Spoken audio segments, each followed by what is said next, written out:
Hello, I'm Dan, and this is Dan Explains. I know quite a few Christians who refuse to celebrate Halloween. My mother even thought it was too pagan, and we didn't celebrate it when I was growing up either. Due to the traditions surrounding the dead and death, Halloween has a very pagan outward appearance. Well, the Halloween traditions come out of Christian or pagan practices. Let me explain.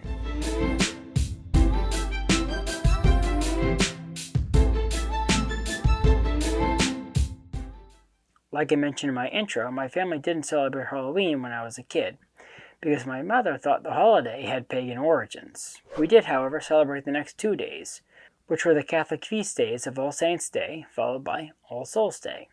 What I didn't know back then was Halloween was actually short for All Hallows' Eve, basically meaning the night before the Feast of the Holy People, aka the Saints. It was a vigil holiday, much like Christmas Eve or Holy Saturday. Altogether, Halloween, All Saints' Day, and All Souls' Day are called All Hallowtide. Okay, so where did the celebrations of Halloween come from? Are they pagan traditions usurping what would otherwise be a great Christian vigil? To get at that, I think we'll have to talk a bit about what the two holidays that precede after Halloween, All Saints' Day and All Souls' Day, because many people, even Christians, probably aren't aware of them. Those two feast days fell out of favor for many in the places in Europe that Protestantism spread about 500 years ago. This is because All Saints' Day is a catch-all day to celebrate everyone who is a saint in heaven, rather than just declared saints, who usually have a defined feast day on a different day. Very few of us mediocre peons are lucky enough to become a declared saint with our own feast day, even if we do go to heaven. So, for us, All Saints' Day will be our holiday. Now, since Protestants don't generally believe in the intercession of saints, or at least not that we could ask for their intercession, they didn't celebrate the day. Now, All Souls' Day is a feast day to remember everyone who's died in God's good graces, not just the people in heaven. So, that includes people in purgatory, and in limbo as well, if there's anyone still there.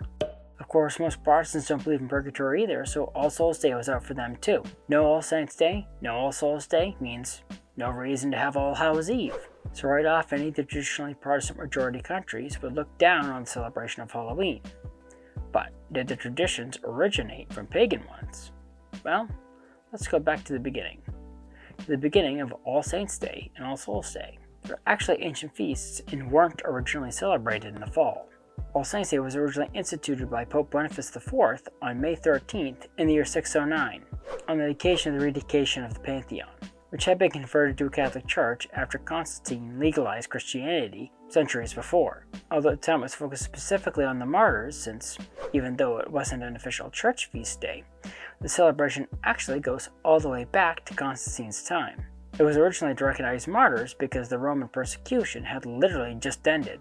In the 830s, Pope Gregory III moved the celebration to the 1st of November, which is the date we're familiar with today, and broadened it to include all saints rather than specifically martyrs for the dedication of the oratory of St. Peter. The particular oddities of how Halloween is celebrated with things like jack-o'-lanterns and trick-or-treating evolved slowly over time. What we know as trick-or-treating today probably started in the 1200s, with the practice known as souling. It's probably also the origin of jack-o'-lanterns as well. Poor people, often orphan kids, would go door to door on All Hallows' Eve asking for buns called soul cakes.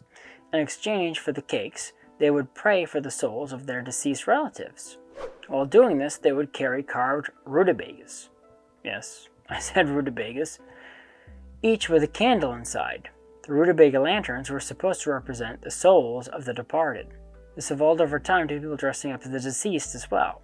This is to say that people didn't let superstition in. Some people thought that the dead were closer to the living realm on Halloween. Hence the jack-o'-lanterns are to ward off evil spirits, and that the costumes are to better blend in with the dead and not be harassed by them. However, none of this means that Halloween isn't part of a very Christian holiday.